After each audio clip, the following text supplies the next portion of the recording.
ভালোবাসা শুধু মানুষের জিনিস নয়, প্রকৃতির প্রতিটি প্রাণী ভালোবাসতে জানে, যদি আমরা সেটা বুঝতে শিখি। কবুতররা প্রতারণা করে না, তারা ছলনা জানে না। একবার যার সঙ্গী হয় তার জন্য জীবন উজাড় করে দেয়। মানুষ প্রেমে শপথ নেয়, কিন্তু কবুতরের প্রেমে কোনো শপথের দরকার হয় না।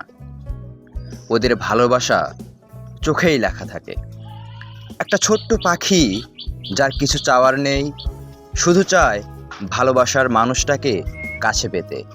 আর আমরা কি ওদের ভালোবাসি? একটা কবুতর যদি তার সঙ্গীকে সারা জীবন ভালোবাসতে পারে, তবে আমরা কেন বারবার বদলাই? পাখিদের কোনো ভাষা নেই, কিন্তু ওদের চোখের দিকে তাকালেই বোঝা যায় ওরা ভালোবাসতে জানে, অপেক্ষা করতে জানে। যেখানে মানুষ সম্পর্ককে স্বার্থের বাঁধনে জড়ায়, সেখানে একজোড়া কবুতর সারা জীবন একসঙ্গে থেকে যায়, একটুও বদলায় না। প্রকৃতি আমাদের নিঃস্বার্থ ভালোবাসার পাঠ শেখায়, কিন্তু আমরা কি সেটা গ্রহণ করতে পারি?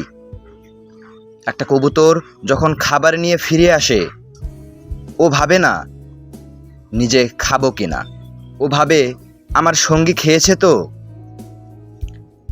পাখিরা বাসা বাঁধে, যত্ন করে, ভালোবাসে, অথচ মানুষ ঘর বানায় কিন্তু ভালোবাসতে ভুলে যায়।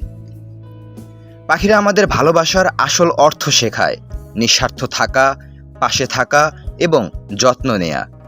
তাই আমাদেরও উচিত প্রকৃতির এই অবাক প্রেমকে সম্মান করা, পাখিদের প্রতি ভালোবাসা ও দায়িত্ববোধ গড়ে তোলা।